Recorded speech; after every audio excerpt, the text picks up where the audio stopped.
Nous reprenons notre sujet, la vie dans la dépendance de Dieu. Nous allons voir maintenant que vivre hors de la dépendance de Dieu est une grave et profonde erreur. Vivre hors de la dépendance de Dieu, c'est vivre sans environnement divin, c'est-à-dire sans la lumière de la vie.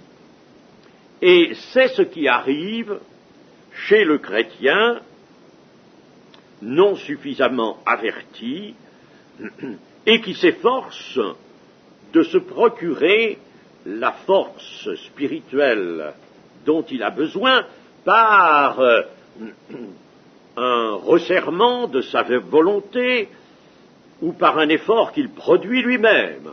Alors ce chrétien s'épuise sans succès la victoire qu'il voudrait sincèrement remporter sur tout ce qui lui pèse encore.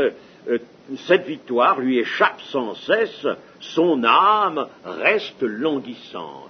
Voilà, chers amis, un drame dans l'Église. Il y a malheureusement des chrétiens qui constamment reconnaissent qu'ils n'ont pas la victoire et qu'ils sont continuellement harcelés, ils sont continuellement, disons, vaincus, et cela vient de ce qu'ils n'ont pas été suffisamment instruits, ils n'ont pas été suffisamment guidés dans l'Église, ils ne sont donc pas, comme je disais, avertis, et ils s'efforcent de trouver en eux-mêmes la force victorieuse, la puissance victorieuse qui n'y est pas. Alors ils vont chercher, en somme, en eux-mêmes quelque chose qui n'y est pas, au lieu d'aller chercher dans le Seigneur. Alors, souvent, on le leur dit, mais il faudrait, dans l'Église, n'est-ce pas, il y a cela, il faut éduquer, en somme, éduquer les chrétiens dans ce sens-là. Le chrétien qui se trouve dans cette situation, cherchant en lui-même, faisant des efforts, ne pense, en somme, qu'à chercher au-dedans de lui-même ce qui n'y est pas, car cette force victorieuse, cette force qui triomphe de toutes les difficultés, dans toutes les luttes, cette force est en Christ et ne peut venir que de l'extérieur, que de Christ. Elle est, cette force, dans la lumière que Christ rayonne. Beaucoup de chrétiens, certains chrétiens se lamentent de la faiblesse qu'ils sentent en eux, et ils font là, évidemment, un constat qui est réel. Effectivement, ils sont constamment dans la faiblesse. Ils cèdent à toutes sortes de choses alors qu'ils voudraient pouvoir résister, par exemple. Ils sont vraiment dans la faiblesse. Il le constate. Mais ce n'est pas cette constatation qui apportera le remède de la faiblesse. Devant cette faiblesse, il faut présenter une force, et une force extérieure qui nous soit destinée. Nous allons lire dans 2 Corinthiens 12, 10.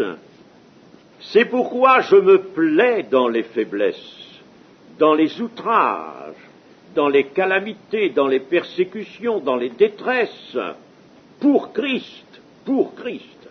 Car quand je suis faible, c'est alors que je suis fort. Et au verset 9, nous aurions pu lire le verset 9, il m'a été dit, ma grâce te suffit, car ma puissance s'accomplit dans la faiblesse. Je me glorifierai donc bien plus volontiers de mes faiblesses, afin que la puissance de Christ repose sur moi. Donc, voilà l'apôtre qui nous montre qu'il ne craint pas cette faiblesse.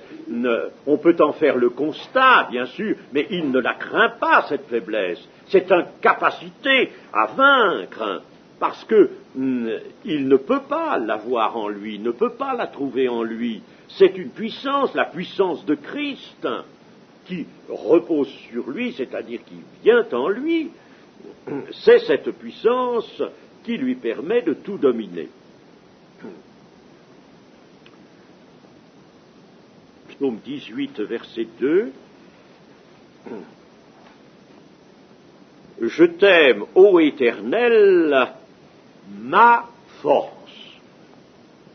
Mon Dieu, mon rocher où je trouve un abri, mon bouclier, la force qui me sauve, ma haute retraite. Vous voyez, l'accumulation de termes ici. Et verset 33 de ce même psaume, c'est Dieu qui me ceint de force et qui me conduit dans la voie droite.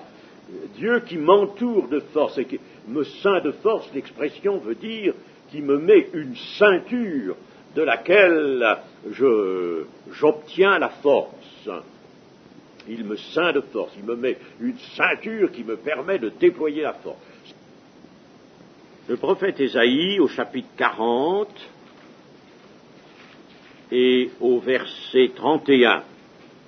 40, verset 31. Mais ceux qui se confient en l'Éternel renouvellent leur force. Ils prennent le vol comme les aigles, ils courent et ne se lassent point, ils marchent et ne se fatiguent point. Là aussi, c'est dans un langage imagé, mais nous comprenons très bien ce que cela veut dire. On aurait pu lire même au verset 29. Il donne de la force à celui qui est fatigué, et il augmente la vigueur de celui qui tombe en défaillance. Les adolescents se fatiguent et se lassent, et les jeunes hommes chancellent, mais ceux qui se confient en l'Éternel renouvellent leur force. Ce sont des versets à garder bien précieusement, cela, voyez-vous. Ils sont pour nous non seulement un encouragement, mais ils sont une lumière pour nous, un enseignement absolument indispensable qu'il faut que nous méditions, que nous assimilions. C'est un enseignement à assimiler pour le mettre en pratique. Voilà des choses qu'il faut mettre en pratique. Dans le même prophète, chapitre 45, verset 24, « En l'Éternel seul, me dira-t-on, réside la justice et la force. En l'Éternel seul. » Et nous savons que dans l'Ancien Testament, particulièrement dans Ésaïe, Yahvé, l'Éternel, désigne le Messie.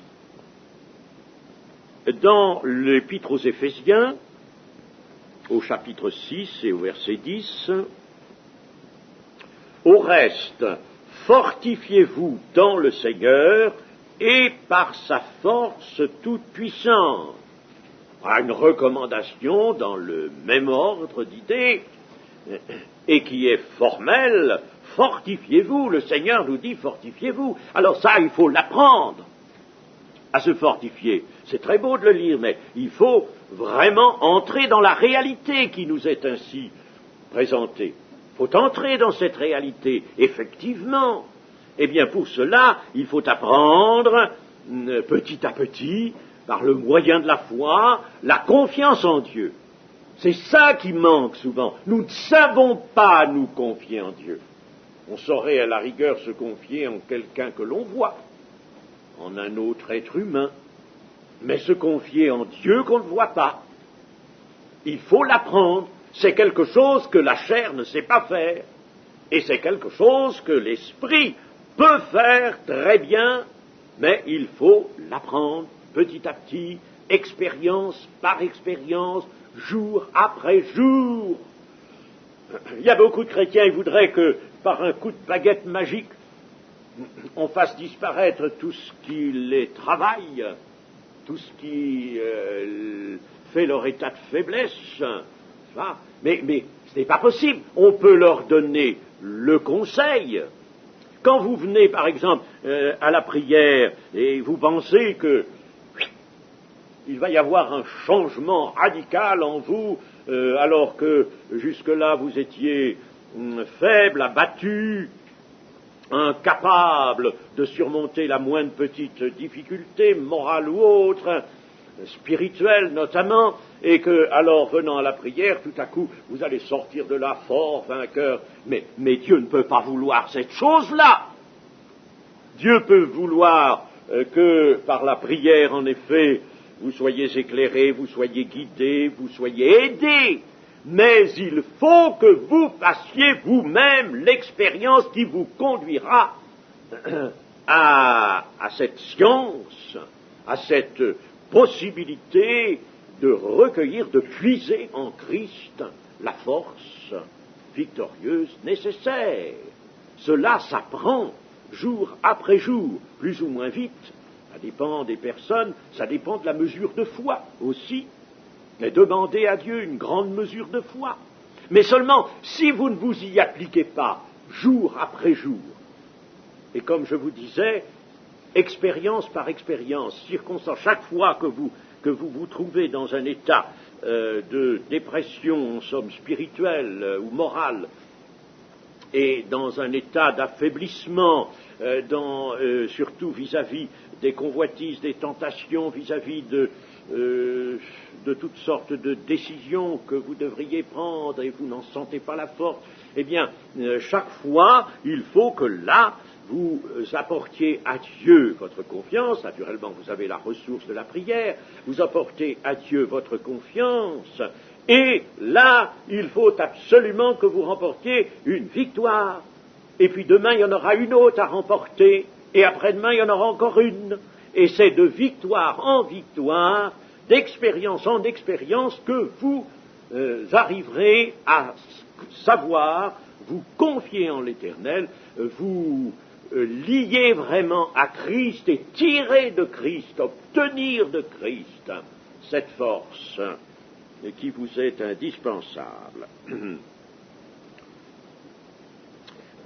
Dans le psaume 27, mais n'y allez pas parce que je vais vous citer la version Darby qui est préférable à la version seconde. Le psaume 27, 14 dit ceci: attends-toi à l'Éternel, fortifie-toi, et que ton cœur soit ferme. Oui, attends-toi à l'Éternel. Ça s'apprend. Ça se lit, mais ce n'est pas suffisant de le lire. Il faut le lire, le retenir et dire: je désire cela, c'est pour moi que c'est écrit, ça. Il faut absolument que je sache comment, pratiquement, je vais m'attendre à l'Éternel. Vous vous placez dans la prière, vous y revenez avec persévérance, la patience, jour après jour, et vous arriverez à savoir vous confier à l'Éternel, vous attendre à lui, et par conséquent, votre cœur y trouvera fermeté. Dans toute situation de faiblesse, où nous sentons notre impuissance devant la force du péché, devant peut-être le désarroi de notre cœur, eh bien, c'est là qu'il faut pouvoir s'attendre à l'Éternel, s'abandonner à Jésus, à Dieu. Ce sont des circonstances que Dieu ne peut pas manquer, même, je dirais, de faire venir à nous. Et nous avons besoin de ces circonstances. Si tout allait très bien, si il n'y avait absolument rien à faire et que on pourrait presque dire automatiquement la force nous viendrait, nous la ressentirions, eh bien à ce moment-là nous ne ferions aucun progrès, nous ne ferions pas de progrès. Et nous resterions tels que nous sommes, en réalité dans un état de faiblesse, et le Seigneur donne sa force, il veut la donner, mais il veut que nous fassions, nous, l'expérience de la de l'approche de Dieu pour saisir par la foi cette force en lui. Il y a même des occasions où notre foi elle-même nous paraît faible et en somme, pour ainsi dire, nous trahit. Il y a des moments où on voudrait trouver vite sa foi et puis on sent qu'on en est presque vide de foi, n'est-ce pas? Et la foi nous trahit. Au moment où on a besoin vraiment d'elle, à certains moments, cette foi nous trahit. Eh bien, c'est parce que nous n'avons pas appris à nous attendre à l'Éternel, à nous confier en lui. Nous ne l'avons pas appris. C'est ça qui nous fait défaut, chers amis. C'est ça qui manque. C'est de cela que l'on n'a pas suffisamment parlé peut-être dans l'Église. C'est magnifique, n'est-ce pas, ces réunions où on élève vers Dieu des chants de joie, des cris de joie, comme dit l'Écriture, des Alléluia, des réunions où l'on parle beaucoup de la puissance de Dieu, des guérisons, des miracles de toutes sortes, des transformations, tout ça. Nous aimons voir la puissance de Dieu à l'œuvre, en action.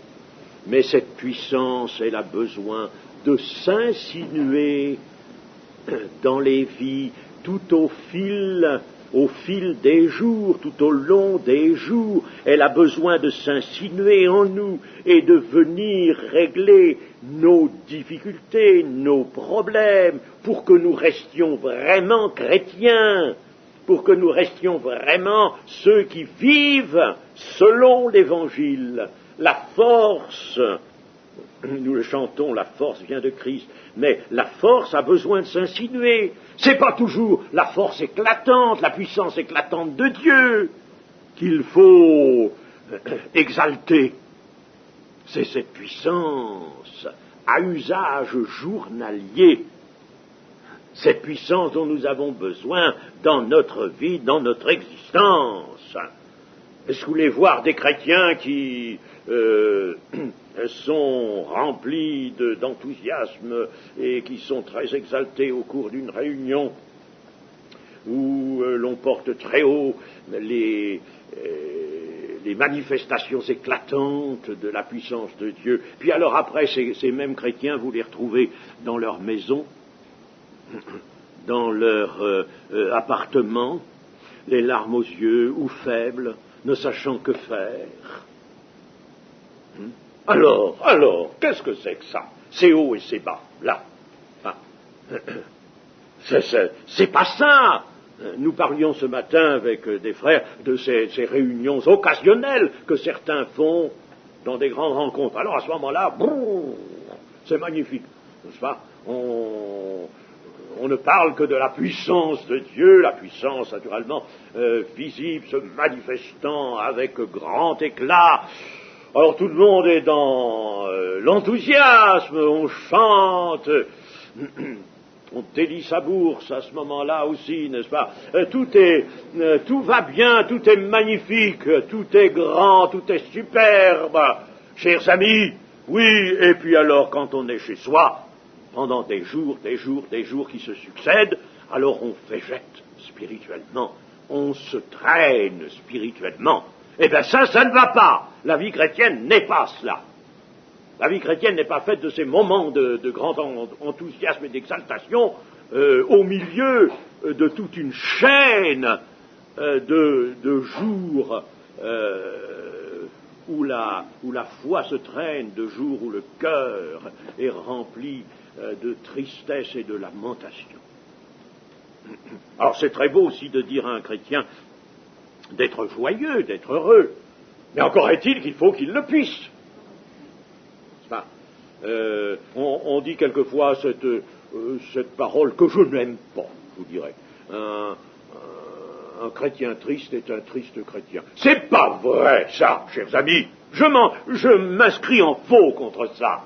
Un chrétien triste, il peut être triste quand il est faible. Et à certains moments, il faudra peut-être qu'il soit triste, d'ailleurs, comme nous le dit l'apôtre Jacques. Un chrétien triste n'est pas toujours un triste chrétien, mais c'est un chrétien qui peut-être est en lutte, qui combat. Ce qu'il faut, c'est que nous luttions, nous combattions, nous apprenions à donner au Seigneur notre confiance et à tirer, à obtenir de lui la force. Et je vous dis, je répète, ça s'apprend de jour en jour et de circonstance en circonstance. Le secours ne peut pas manquer de venir vers quelqu'un qui lutte, quelqu'un qui n'abandonne pas, qui use de patience, de persévérance, de prière. Mais ce qu'il faut, c'est cesser de faire obstacle au secours de Dieu par des paroles insensées ou par des paroles de doute. Il arrive souvent qu'un chrétien qui se voit dans une situation de faiblesse est complètement découragé, et puis alors là, constamment, il ne fait que parler de son malheureux état, de son incapacité, et il finit par glorifier l'ennemi, glorifier le diable. Hein. Au lieu de se faire humble, parce que la lamentation, nous l'avons dit hier, n'est pas toujours l'égale de l'humiliation. On peut quelquefois se lamenter, mais se lamenter surtout sur soi-même. Et ce n'est pas ça l'état d'humilité. Eh bien, ce qu'il faut, c'est entrer dans un véritable état d'humilité. Disons donc non à ce désordre intérieur de nos pensées, non aux apparences sous lesquelles nous voyons notre triste situation. Elle est triste, c'est peut-être vrai, mais ne restons pas sur ce constat et disons non à ces apparences. Notre grand tort en de tels moments, c'est de prendre en somme pour vrai ce que nous éprouvons et de douter de la fidélité de Dieu tout simplement parce que notre cœur a cédé au découragement et que le découragement, lui, il détruit la foi. À ce moment, notre cœur ne voit en lui-même que faiblesse et impuissance. Eh bien, dans la faiblesse, c'est là que la force de Dieu veut agir. Et dans pas mal de circonstances, on a pu constater, et vous pourrez peut-être constater, vous l'avez déjà fait, que dans, certaines circonstances, le Seigneur attend l'ultime moment, c'est-à-dire le moment où la chose est la plus grave, hein, l'ultime moment pour intervenir. Pourquoi fait-il cela? Pourquoi, dès que nous sommes touchés par quelque chose qui nous éprouve, pourquoi le Seigneur n'intervient-il pas au début, tout de suite? Ne pas nous laisser aller jusqu'au fond, n'est-ce pas? Et toucher le fond, eh bien, c'est parce que il y a là une épreuve que le Seigneur juge nécessaire. Et il nous laisse aux prises avec cette épreuve pour que nous apprenions la confiance, pour que nous apprenions à crier à lui, à nous mettre en prière au lieu de geindre, au lieu de nous lamenter sur nous-mêmes, nous mettre dans la prière, et à ce moment-là, le Seigneur alors intervient. Mais quand nous touchons évidemment le point le plus aigu de la crise qui s'est abattue sur nous, n'est-ce pas, nous arrivons alors au moment, alors le Seigneur évidemment vient à notre secours, comme il est venu au secours de Pierre, et qui commençait à s'enfoncer dans l'eau, et il n'a pas laissé se noyer, bien sûr. Alors il l'a retiré de l'eau. Mais ce qu'il faudrait, c'est que nous apprenions à marcher sur l'eau en regardant au Seigneur, en maintenant notre confiance, mais nous regardons au contraire les nuages, les orages, le vent, les vagues, nous regardons tout ça, nous disons, oh, il y a du danger, un grand danger, alors nous sommes sur les apparences, et puis comme Pierre, nous nous enfonçons dans l'eau. Voilà. Dieu, dit l'Écriture, est plus grand que notre cœur. Dieu est plus grand que notre cœur et il connaît toutes choses. C'est là qu'il faut bien savoir que nous n'avons pas à compter sur nous-mêmes. En revenons toujours à ça, nous n'avons pas à compter sur nous-mêmes, à rechercher quelque chose en nous-mêmes. En nous, il n'y a que la faiblesse de la chair, il n'y a pas autre chose. Et puis d'un autre côté, comme nous le disons et voulons que la pensée en subsiste au cours de cette étude, nous sommes établis, créés, comme des créatures, comme des organismes, organismes qui comprennent esprit, âme et corps. Nous sommes des organismes magnifiques, très bien établis pour vivre. Mais nous n'avons pas la puissance de la vie en nous. La puissance vient de l'extérieur. Alors, nous n'avons en nous que faiblesse, par conséquent, que impossibilité de vivre sur nous-mêmes, repliés sur nous-mêmes, et la fermeté, la victoire viennent de l'esprit qui lui-même, de l'esprit de l'homme qui lui-même reçoit la force de l'esprit de Dieu. La foi seule, toute l'Écriture nous dit, nous répète constamment par la foi, ou dans l'Ancien Testament, espère en Dieu, attends-toi à Dieu, confie-toi en Dieu, tout ça c'est toujours la foi. La foi seule peut aller en quête d'une force extérieure à l'homme et la faire pénétrer dans l'être intérieur. Et cette foi, elle a ses bases dans la parole de Dieu, elle est assurée, cette foi, elle est assurée que Dieu est riche en bonté et en puissance et que, selon son amour, il veut nous enrichir et nous fortifier par Jésus-Christ et à cause de son œuvre. Recherchons donc le contact avec Dieu en Jésus-Christ afin que la puissance victorieuse du Seigneur passe de lui à nous et fasse alors de nous les enfants forts d'une force divine. Dimanche après-midi, nous avons vu que nous avons parlé sur le texte de Jean, la première épître de Jean, et la victoire sur le monde, c'est notre foi. La victoire sur le monde, sur tout ce qu'est le monde, c'est notre foi. Notre foi, elle seule, peut puiser dans le Seigneur Jésus. En somme, Paul, lui, exprime ceci: tant mieux si je suis faible, et si je le sais,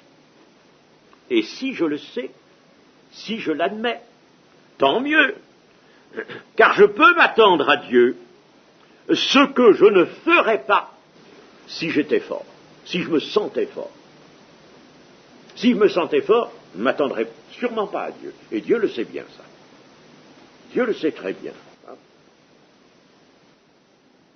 L'homme malade et débile qui est, par exemple, dans un sanatorium, eh bien, cet homme, on le met au soleil. Il y a dans ces établissements de traitement des grands balcons exposés vers le sud, et alors là, on le met au soleil, dont le rayonnement est fortifiant.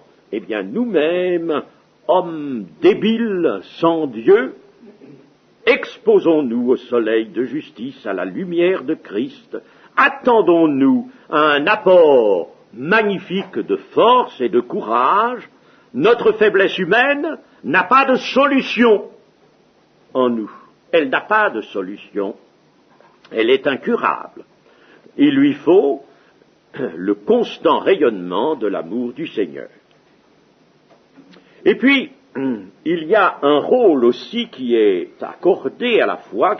La Bible nous montre que la foi a aussi un autre rôle à jouer, et cet autre rôle, nous allons le voir dans le psaume 42.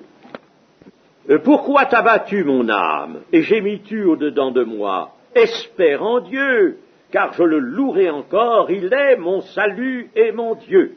En somme, ici vous voyez le psalmiste qui secoue un peu son âme. Pourquoi t'as battu mon âme, et gémis-tu au-dedans de moi? Allons, ça ne va pas. La foi, n'est-ce pas, attention, la foi est dans le cœur, et cette âme qui a tendance, elle, à trop tenir compte des apparences d'une réalité de fait, d'une réalité momentanée de fait, mais ne tient pas compte de la grande réalité. Il n'y a que la foi qui va chercher la grande réalité en Christ. Et la réalité en Christ, c'est que nous recevions la force et la victoire. Alors, la foi, elle a ce rôle aussi de secouer l'âme. Pourquoi t'as battu mon âme et gémis-tu au-dedans de moi? Ça ne va pas, ça. Ça ne peut pas durer, ça. Alors, qu'est-ce qu'il faut que tu fasses? Eh bien, tu n'as qu'à croire, espère en Dieu, car je le louerai encore. Psaume 103, verset 1. Mon âme bénit l'Éternel, que tout ce qui est en moi bénisse son saint nom. Mon âme bénit l'Éternel et n'oublie aucun de ses bienfaits. C'est lui qui pardonne toutes tes iniquités, qui guérit toutes tes maladies. C'est lui qui délivre ta vie de la fosse, qui te couronne de bonté et de miséricorde. C'est lui qui rassasie de bien ta vieillesse et qui te fait rajeunir comme l'aigle. Enfin, as-tu oublié tout cela? Allons, mon âme bénit l'Éternel, ne reste pas inactive. Vous voyez, n'est-ce pas? Il faut à certains moments que la foi nous secoue. La foi est là pour cela. Et puis 116, verset 5. L'Éternel est miséricordieux et juste. Notre Dieu est plein de compassion. L'Éternel garde les orgueilleux, non, les simples, oh, comme j'aime ça, moi. L'Éternel garde les simples. J'étais malheureux, et il m'a sauvé. Mon âme, retourne à ton repos, car l'Éternel t'a fait du bien. Oui, tu l'as oublié, mon âme, quand tu es là, languissante, abattu. Tu as oublié que l'Éternel t'a fait du bien. Alors retourne à ton repos, à ce qui faisait ta tranquillité, ta joie précédente. Retourne à cela, et pour cela, eh bien, attends-toi à l'Éternel. Et quand Dieu a agi, alors l'on peut dire, avec le psalmiste, psaume 131, verset 2, « Loin de là, j'ai l'âme calme et tranquille comme un enfant sevré qui est auprès de sa mère. J'ai l'âme comme un enfant sevré. » Voyez-vous, quand la foi a fait son office et elle a, si nécessaire, secoué un peu l'âme qui s'endort ou qui se laisse aller à la désespérance, eh bien, lorsqu'on a fait cela, j'ai l'âme calme et tranquille. L'âme calme et tranquille, comme un enfant sevré. Je sais que je suis nourri, je sais que je suis soutenu, secouru. J'ai l'âme calme et tranquille. Et c'est dans cette situation-là que nous avons à vivre. Mais vous voyez comme il faut que nous nous attendions à l'Éternel et par conséquent que nous vivions dans la dépendance de Dieu. En somme, lorsque nous gémissons, lorsque nous nous sentons faibles et que nous ne savons pas aller chercher la force en Jésus-Christ, eh bien, nous vivons, en somme, sans environnement spirituel, sans la lumière, sans cet apport. Nous vivons cela et nous prétendons, en quelque sorte, exister par nous-mêmes. Oui, l'erreur tragique, c'est d'exister par soi-même, d'arriver à cette situation, nous existons par nous-mêmes, comme si, physiquement, nous voulions vivre par nous-mêmes, sans rien manger, sans rien respirer, sans rien boire. Nous vivons nous existons par nous-mêmes. C'est la pire des choses et c'est le grand écueil dans la vie spirituelle. Vouloir vivre sans environnement, c'est-à-dire sans l'apport constant de la lumière et de la puissance, c'est prétendre respirer sans atmosphère ou boire sans source d'eau. C'est prétendre subsister sans nourriture. C'est retourner, en somme, à l'indépendance fatale qui a été fatale à l'homme et qui a eu son origine à la chute en Éden. Vivre, retourner à l'indépendance, retourner à l'autonomie coupable. C'est pour ça que Dieu n'est pas content de ces chrétiens-là, qui gisent dans la faiblesse et qui restent, qui pataugent et qui ne savent pas par la foi saisir la force que Dieu leur tend. Ils retournent à l'autonomie. Ils vivent repliés sur eux-mêmes, ce qui est impossible. Alors, on peut se demander pourquoi le chrétien prend une telle attitude alors qu'il en souffre. Et alors que la Bible est là, et qu'il y a certainement, la Bible leur parle à eux, et puis il y a certainement des bonnes âmes qui, à côté, leur répètent aussi tout ce que dit la Bible, qu'il faut avoir la foi et s'attendre à Dieu. Alors pourquoi le chrétien? Eh bien, je le disais tout à l'heure, c'est parce qu'il ne sait pas vivre en Christ, de Christ, ou par Christ. Il ne sait pas, il ne l'a pas appris. Et ça, c'est une chose, chers amis, qu'il faudrait apprendre dans l'Église. Apprendre par des expériences et aider, bien sûr, chacun. Le ministère pastoral est bien donné par le Seigneur pour cela. Il ne l'a pas appris ou il ne l'a pas expérimenté, et alors l'homme naturel reprend son mode de vie à lui. L'homme naturel revient, et alors on arrive à reprendre la vie qui est en somme établie sur le petit raisonnement de l'homme, sur les constatations qu'il fait, des apparences dans lesquelles sa vie se meut, apparence sur son physique, apparence sur son moral, apparence sur son entourage. Il ne voit que des apparences et il marche d'après ces apparences, il marche à vue, en somme, au lieu de marcher par la foi. Voilà ce qui se passe.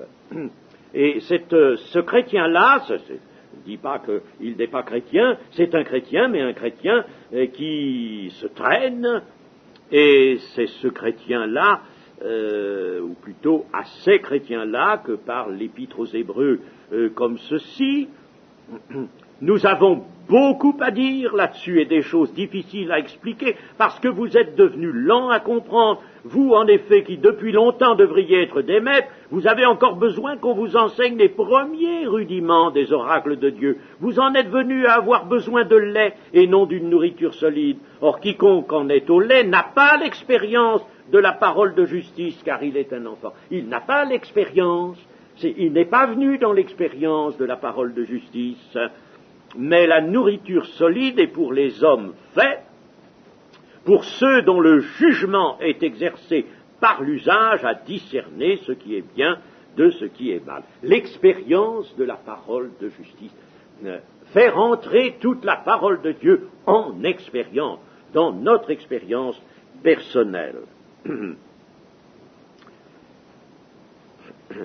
L'homme naturel, lui, il profite de toute occasion et il ramène son mode de vie à lui. Il revient, n'est-ce pas, avec ses raisonnements. Remarquez bien, quand nous sommes enclins à raisonner, oui, mais il y a ceci, oui, mais je ne peux pas faire cela, oui, mais on n'arrivera jamais à ça, etc., etc. Ça y est, c'est l'homme naturel qui est revenu, il est là. Alors il reprend tous ces petits composants, il reprend son petit schéma, n'est-ce pas, toujours le même, il regarde les apparences. Il faut que le chrétien comprenne qu'il a besoin de manger et de boire en son être spirituel, qu'il a besoin de saisir en Christ la force victorieuse indispensable. Et relisons une fois de plus, cela ne sera jamais de trop, Jean chapitre 6 et verset 55, chapitre 6, verset 55. Car ma chair est vraiment une nourriture, et mon sang est vraiment un breuvage. Celui qui me mange ma chair et qui boit mon sang demeure en moi, et je demeure en lui. Comme le Père qui est vivant m'a envoyé, que je vis par le Père, ainsi celui qui me mange vivra par moi. Vous avez bien entendu, il ne vivra pas tout seul, il vivra par moi. Il vivra par moi. Notre être tout entier, esprit, âme et corps, n'est pas une machine ou un système à produire de l'énergie, mais un système à en consommer. Esprit, âme et corps. Notre corps a besoin lui-même d'un apport d'énergie, il a besoin en somme de carburant, et il a besoin de comburant, l'oxygène, comme le charbon dont nous parlions l'autre jour. Il a besoin de cela. Et notre âme et notre esprit également. Notre esprit et notre âme se dépensent. Savez-vous qu'il y a une dépense? Vous savez bien que dans le physique, il y a une dépense. Quand on a beaucoup travaillé dans la journée, eh bien, on arrive à la fin de la journée, même sans trop travailler. Ici, nous ne travaillons pas beaucoup quand même, n'est-ce pas? Vous ne travaillez pas beaucoup, vous êtes un peu en vacances, vous êtes en vacances même, tout à fait. Il arrive à la fin de la journée, vous êtes quand même fatigué. Vous sentez que vous avez fait une dépense. Nous avons dépensé et on a besoin d'un renouvellement d'énergie spirituelle. Il n'y a qu'à vous voir le matin au petit déjeuner, on voit très bien que vous avez besoin d'un renouvellement, n'est-ce pas? Ça se voit bien. Eh bien, il en est ainsi de notre âme et de notre esprit, ils ont besoin d'un renouvellement d'énergie. Voyons la dépense. La dépense dans Luc, chapitre 6, verset 18. Ceux qui étaient tourmentés par des esprits impurs étaient guéris, et toute la foule cherchait à le toucher, à toucher Jésus, parce qu'une force sortait de lui et les guérissait tous. Voyez-vous que le Seigneur Jésus, n'est-ce pas, il dépensait. Et comme il guérissait beaucoup de monde, il en dépensait de la force. Hein? Et cette force, quelle était-elle? Pas physique, elle était spirituelle. Quand cette femme vient le toucher son vêtement par derrière, cette femme qui était affectée d'une perte de sang, eh bien, elle se trouve guérie, et le Seigneur dit, qui m'a touché? Il dit, j'ai senti qu'une force était sortie de moi, une force spirituelle. Voyez-vous, il y a une dépense, toujours dans Luc chapitre 8 et verset 46. Eh bien, là, nous y sommes précisément à ce que je disais, mais Jésus répondit, « Quelqu'un m'a touché, car j'ai connu qu'une force était sortie de moi. » Alors, s'il y a une dépense, ça, c'était une force qui sortait de l'humanité de Jésus, n'est-ce pas? La divinité n'opérait que à travers l'humanité de Jésus, et une force sortait de lui. Eh bien, il en est ainsi de nous. Et il y a un renouvellement, par conséquent, un renouvellement nécessaire. Et dans les Colossiens, chapitre 3, et ayant revêtu l'homme nouveau, qui se renouvelle dans la connaissance selon l'image de celui qui l'a créé. Alors, renouvelle dans la connaissance. Apparemment, ça semble vouloir dire qu'il se renouvelle dans la science, dans la connaissance de la doctrine ou de la parole. Et c'est pas ça que ça veut dire. Ça veut dire ceci. Ayant revêtu l'homme nouveau qui se renouvelle dans le lien avec Jésus-Christ. Car la connaissance, c'est la relation avec Jésus-Christ. Il se renouvelle dans la relation avec Jésus-Christ, selon l'image de celui qui l'a créé.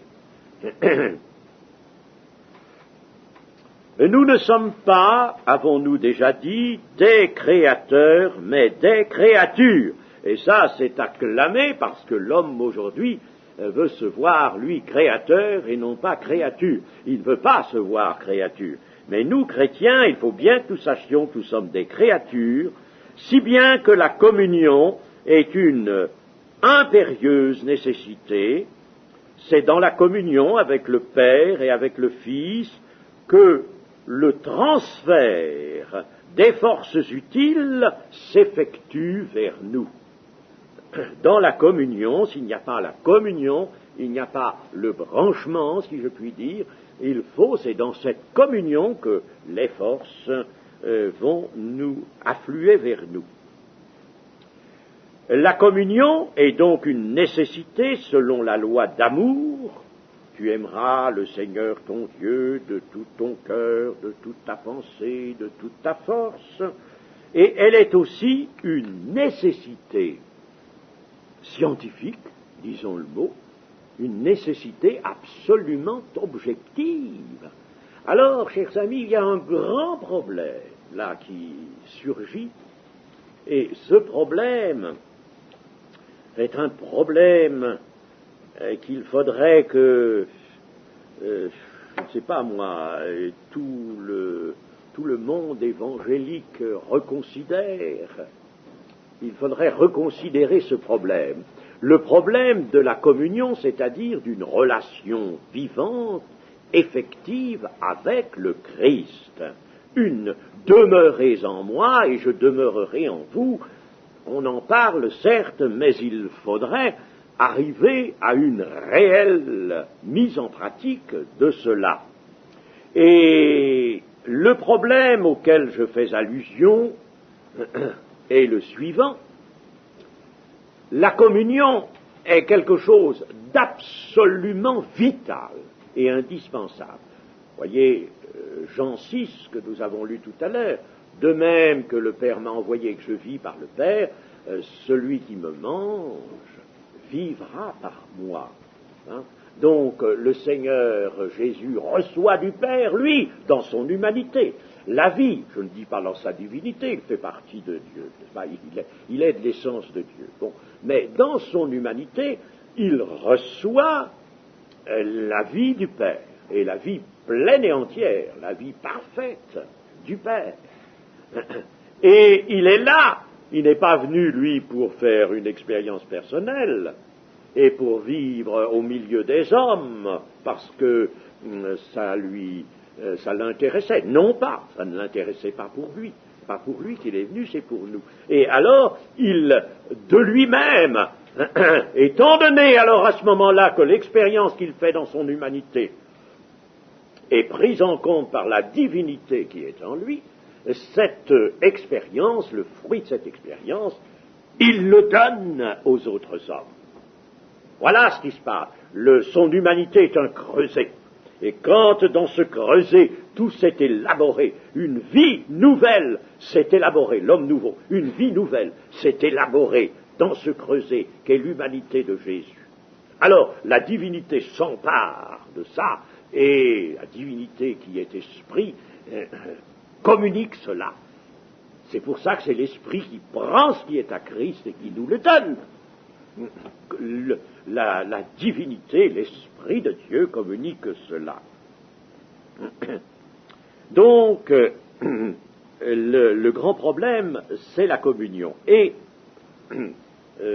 là où le problème se complique, le problème que j'évoquais à l'instant se complique, c'est que l'on n'a jamais véritablement étudié quel était le rapport entre cette communion qui est vitale et le baptême ou la plénitude du Saint-Esprit. Mes amis, voilà un problème, un grand problème. Et dans nos assemblées, qui sont des assemblées de Pentecôte, nous sommes surtout orientés vers le baptême dans le Saint-Esprit, la plénitude du Saint-Esprit. C'est ce que nous mettons en avant. Alors, nous conseillons aux chrétiens vivement de rechercher, par la prière, par la foi, la plénitude du Saint-Esprit, le baptême du Saint-Esprit. Bon, c'est très bien. Sans que nous ayons une idée du rapport qu'il y a entre ce baptême, cette plénitude du Saint-Esprit et la communion. Alors, les questions, toutes sortes de questions pourraient intervenir là. On pourrait se dire, mais la communion est-elle la plénitude du Saint-Esprit? Ou la plénitude du Saint-Esprit va-t-elle elle-même établir la communion pleinement? Est-ce que quand on est baptisé du Saint-Esprit, on est tout à fait en communion avec le Seigneur? Est-ce que ce sont deux choses différentes? Ou est-ce que c'est la même chose? Est-ce que c'est une seule et même chose? Vous voyez le problème. En réalité, ce n'est pas une seule et même chose. De même que nous faisons le départ entre la conversion, la régénération et le baptême du Saint-Esprit, de même, une différence est à voir entre la communion avec le Seigneur Jésus et le baptême du Saint-Esprit. Et chers amis, savez-vous pourquoi, surtout, le baptême du Saint-Esprit tarde chez beaucoup? C'est parce qu'ils n'entrent pas pleinement dans la communion d'abord. Et que le résultat de leur conversion, de leur repentance, de leur demi-tour, la métanoïa, le résultat de cette repentance ne les a pas vraiment amenés au plein cœur de la communion avec Christ. Et le baptême du Saint-Esprit se fait attendre. Se fait attendre. Et de cela, bien sûr, je connais une expérience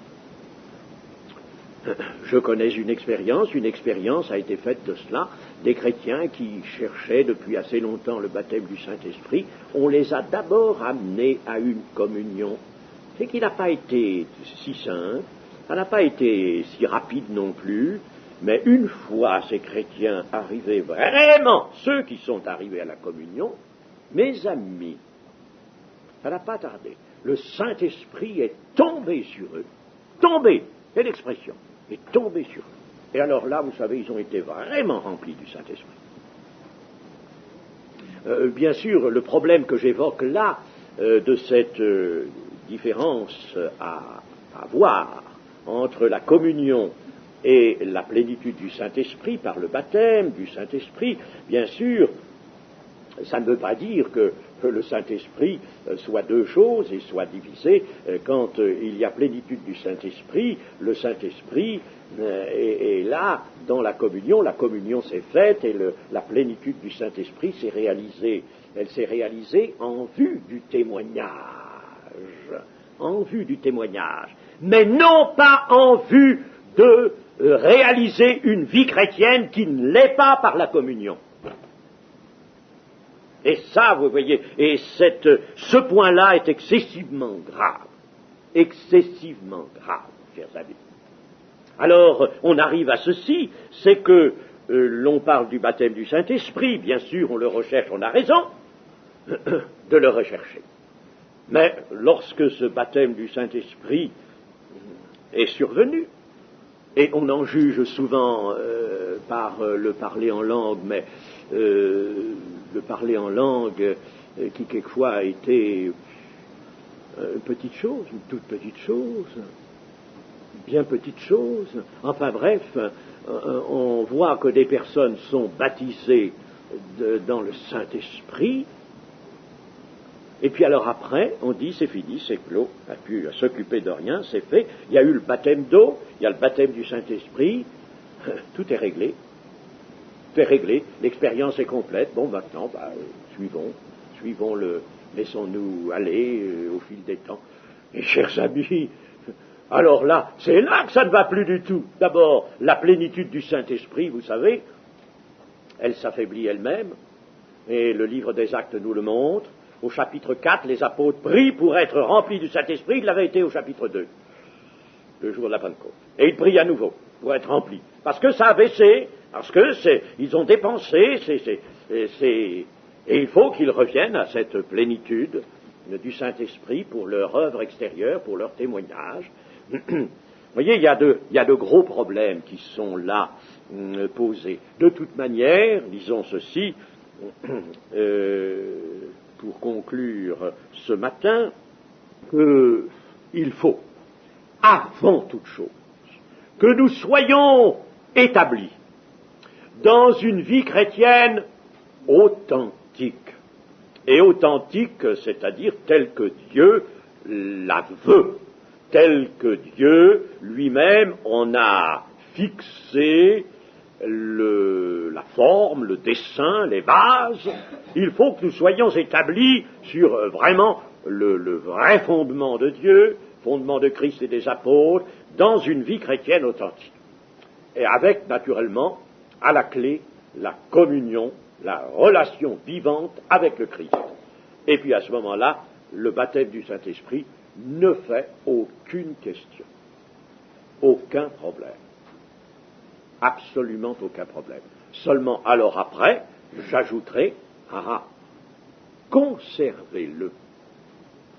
Alors, conservez la communion et conservez la plénitude du Saint-Esprit. Il faut conserver les deux. Et le principe, en somme, qui se dégage de tout ça, c'est que, ce que dit le Seigneur, sans moi, hors de moi, vous ne pouvez rien faire, vous ne pouvez rien être, rien du tout que ce que vous étiez auparavant, les êtres de chair. Et vous ne pouvez être quelque chose que si vous demeurez en moi, et que par conséquent, moi, en réponse, je demeure en vous. Et je vous apporte constamment les puissances d'une vie impérissable, les puissances du siècle à venir. Je les apporte constamment en vous, et je maintiens en vous cette plénitude du Saint-Esprit pour que vous soyez vraiment non pas des orateurs, non pas des avocats, mais d'humbles témoins, et des témoins puissants. Amen.